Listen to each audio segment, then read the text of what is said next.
So nice, they did it twice. The Atlanta Braves win both ends of the doubleheader to clinch the series on Saturday and win 3 out of 4 games for the first time since early July. Let's talk about it. This is the Braves Postcast, your instant game reaction for the Atlanta Braves. Part of the Locked On Podcast Network, your team every day.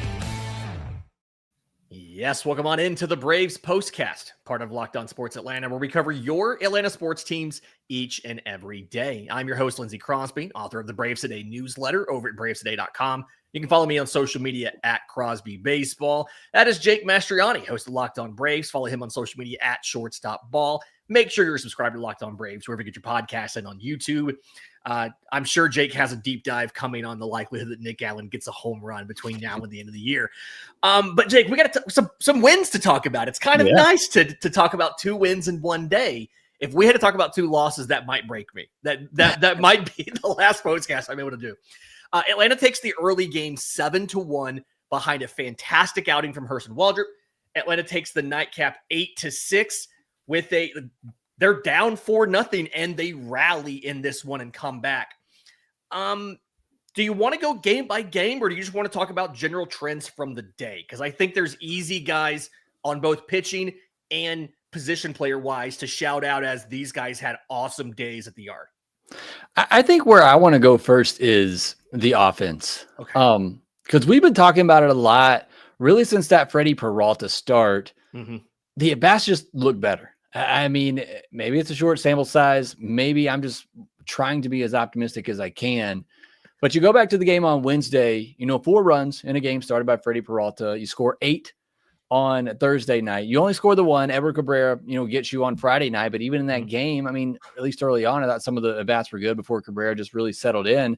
And then today, you score 7, you score 8 runs.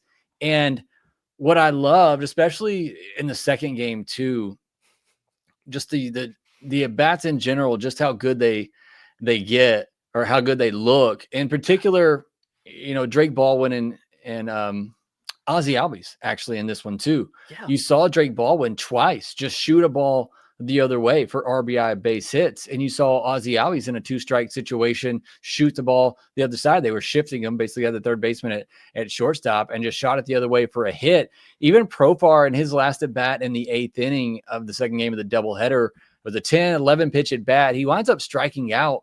But I mean, he was just missing a couple of those pitches and had a long at bat there. And he's had, I think, 7 walks already in this series. So, I mean, it's good at bats up and down the order. And it's just really exciting to see, gives me some kind of hope for next year and what this offense could be. Hopefully, again, that is thinking optimistically. That's what Eddie on X sent me that message as well, said if they keep this up, the offense might actually give me hope for 2026. And that's kind of how I feel too. I mean, if the at-bats can continue to look like this and just quality of at-bats, no matter what the results, this offense is going to have to score 6, 7, 8 runs a game to win with this pitching staff right now. But what I really am looking for and what my biggest talking point was at the trade deadline or the halfway mark is, what is this offense going to look like? What is the identity? And if this is it, I mean, I'm feeling pretty good about what it could be going forward. Yeah, I mean, a lot of guys, and you still saw some of the ugly swings, right? Everybody's going to have that. Ozzy had a swing in the dirt where the ball bounced and he had to catch it and give it back to the catcher. But for the most part, Jurickson Profar, all those pitches, he took a couple pitches in the zone, but in that 11 pitch at bat you're referencing, it was just for a reliever in Simpson, it was just rotating stuff. It was curveball, followed by changeup, followed by sweeper, followed by slider, a 4-seamer. And he's sticking in there. He's fouling everything off. He ended up just missing on a slider, but it's they're seeing the ball well. And they're, to your point, they're drawing walks. They're moving the line.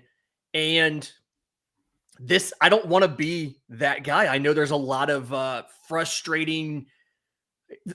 there's a lot of latent frustration in the fan base with this name.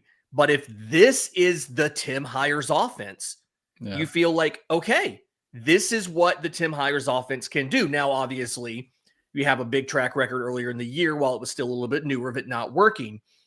but so many guys since the All-Star break, it feels like have really been a lot more comfortable at the plate, and especially in the series.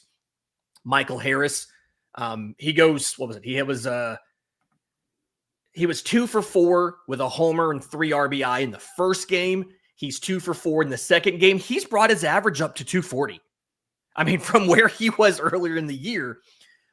Drake Baldwin, 2 for 5, 3 RBI. To your point, it does give me hope as well. I wrote this the other day on the newsletter. You really had to fix, like, you needed more consistency from an Austin Riley and a Matt Olson and guys like that. But you really had to fix 4 spots in the lineup: center field, left field, second base, and shortstop. And while Nick Allen doesn't have his home run, you pointed out before we got on that he has like 6 expected home runs. My dude's been incredibly unlucky. He's that homer. But left field, Jurickson Profar, to your point, has looked much better. He even made a great defensive catch. We'll talk about that in a second. But he's looked much better at the plate. Michael Harris looks much better. Even Ozzy's looks like he's doing what he needs to do. And so if 3 of the 4 spots are fixed, I mean, you're kind of in a situation where you feel a lot better going into the offseason of you can afford to be selective versus having to desperately find hitters and then find a place to put them in the lineup. You can be a little more selective with who you bring in, or maybe a little more concentrated in where you spend the money. Yeah. And look, I've said it on here before too. I mean, these players are somewhat playing for their jobs. We don't know how drastic the Braves are going to get in the offseason. I mean, they moved Nacho to second base at the minor league level, I think, is a precursor to maybe set him up to replace Ozzy. Now, he keeps striking out 4 times in a game. I don't know that he's going to be replacing anybody. He still looks pretty bad right now at the dish, but that at least signaled to me that the Braves are open to the idea of moving on from Ozzy, and which means I think they're open to moving on from anybody to try to make this team better. So a lot of these guys, they're auditioning to stay on this team going forward, and it just looks really good. I mean, it just looks like competitive at bats, even when they're not getting the results. Like I said, the strikeout from Profar in the 8th inning. I mean, it's still just a quality at bat, and you're able to grind out a reliever like that and make him throw 10 pitches. I mean, it's just a level and quality of at bats that you're seeing right now, or something we haven't really seen a lot of consistently from this team this year. Just posted a second ago, it was the first time they've got back-to-back wins since the All-Star break. I mean, this team's been really bad. But to see that at least the offense, we know how bad the pitching is right now, but the offense to at least string together some consistent games like this of just putting up good at bats is very encouraging. And Ozuna too. And look, Ozuna's playing for a contract at this point. I mean, and he doesn't know how much playing time he's going to get. He's got to make the most of it, and certainly did today. Yeah. Okay. The Jurickson Profar catch. So in game 1, let's set this up. Top of the 4th inning, Augustin Ramirez, catcher who is battling Drake Baldwin for Rookie of the Year, is up, and Hurston Waldrep gives him a splitter in the zone, sent out to left. Jurickson Profar leaps up, and he's like, I'm watching the replay right now on the other screen. He's horizontal on top of the wall, glove into the bullpen to catch the ball. Is this the catch of the year? Because I feel like Michael Harris has made that catch maybe 3 times. Are we calling this the catch of the year because Jurickson Profar is just bad at defense? So when he makes it, it's a bigger deal than Michael Harris, who kind of does this routinely? Yeah, I mean, I think give Profar credit on this one. This one was pretty far over. I mean, he had to reach pretty far over to get this one. So I'm going to give him some credit for that. It is also just a player. I mean, we're over here talking about how awful he is defensively and how you can't stick him in the outfield. And then he does something like that. So I think that does add a little bit to it. But yeah, I mean, he did have to go way over. So I'm going to give him some credit on that and say it's definitely up there for catch of the year. Yeah. All right. In just a second, let's talk about the pitching here. Hurston Waldrep looked fantastic in game 1. Eric Fedde got through game 2. We'll do all of that next, right here on the Braves Postcast. This episode is brought to you by PrizePicks, the daily fantasy platform that lets you turn your football predictions into real rewards. Preseason's already heating up. The Falcons played tonight. The defense looked good. college football isn't far behind. It's the perfect time to lock in your season-long, more or less picks for the 2025 football season, all before week 1 kicks off. Whether you got your eye on big-name quarterbacks or breakout running backs, PrizePicks makes it easy to get in the game. For example, you can grab something like for a season-long pick, Josh Allen for more or less than 27.5 touchdowns, something like that. I've used PrizePicks for a couple seasons now. I really enjoy how easy it is. It's fun to just kind of sometimes go with vibes if I have a feeling about how a game's going to go. You can just fire off a lineup real quick while I'm making a cup of coffee on a Sunday morning or something. So download the PrizePicks app today. Use code LOCKEDONMLB to get $50 in lineups after you play your first $5 lineup. That's code LOCKEDONMLB to get $50 in lineups after your first $5 play. PrizePicks, run your game. That's the fun with live YouTube shows. That's yesterday's ad read, not today's ad read. That's on me. Sorry, guys. The Falcons did not play tonight. They played last night. Okay, so game 1, Hurston Waldrep gets the start, and he's not the 27th man. He's up as a standard call-up, so he'll hopefully be around for a while here. 6 innings, 4 hits, 1 run, 1 walk to 6 strikeouts. And when you look at what he did here, he went back to splitter heavy, and then rather than throwing a poorly shaped, dead zone 4-seam fastball, he went sinker, 4-seam cutter, throwing all 3 fastballs, which if you don't have a good 4-seam fastball, just throw a bunch of different fastballs. That makes perfect sense. But the splitter, again, star of the show, 16 swings, 6 whiffs. Now, here's the thing. When it gets hit hard. 97 mile an hour average velocity. Only 3 were put in play, 93, 97, 101. I thought Hurston Waldrep was one of the better starters that we've had, or one of the best starts we've had in the second half or since the All-Star break today. I mean, it looked really good. Obviously, I was surprised about all the pitch mix there, 6 different pitches like that. Mm-hmm. And I posted about that, and CJ did respond to me and said that he thinks Savant was maybe not calculating some of those pitches correctly, which they've had a problem with some this year doing so. But either way, you look at it, and what was impressive to me is a 37% CSW. That is what stood out the most to me, because what has plagued Hurston Waldrep the most in his come up is being able to throw strikes. And so, that's called strike plus whiff percentage. So he's getting a ton of called strikes as well. 8 called strikes on, what they're labeling the sinker or 2-seamer that he's throwing there. CJ did talk about that on the broadcast, that Murphy actually suggested that to him, while he was down at Gwinnett throwing that 2-seamer some, but he gets 8 called strikes on it, 5 on curve, 4 on the 4-seamer, 4 on the cutter. So being able to have more pitches that he can throw in the zone for strikes, I mean, that's huge for Hurston Waldrep, because that's been the biggest thing that's holding him back, is just being able to command pitches in the zone. So again, whatever he's throwing, I don't know, it necessarily matters, but the ability to be able to throw them in the zone and have a 37% CSW, I mean, that was shocking to me. To see that number from him, and very encouraging, obviously. And I'm glad that he is on the roster. I know we talked about it yesterday. Thought they might just bring him up as the extra man, and then you can send him back down and maybe bring him back up next time you need him. But he's on the roster, and he's got to be in the rotation now. Yeah, I mean, and honestly, he absolutely needs to be. I thought he was fantastic. Can I just real quick? I'm going to do my thing. 5 swings on the cutter. 4 of those were put into play. Average exit velocity 74.6. I'm just saying there's almost no reason you shouldn't throw a cutter. Like that's if you throw a slider, you throw a 4-seam fastball, throw a cutter. That's all I'm saying. Okay.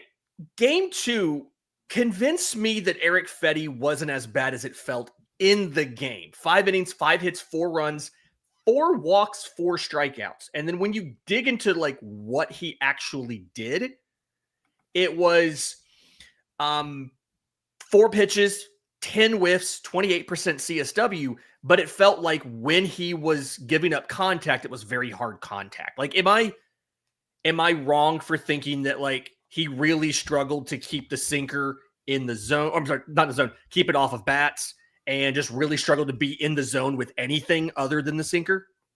Yeah, I mean, it wasn't a great performance. I'd say the positives here are that he threw 102 pitches, so the Braves got him stretched back out to 100 pitches now.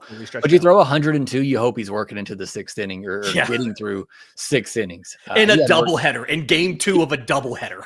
I mean, that's really look when Fetty pitches right now, and Carlos Carrasco and Bryce Elder, if he remains in the rotation with Waldrep coming, you're hoping they can get you through 5+ 6 innings of 4-run ball.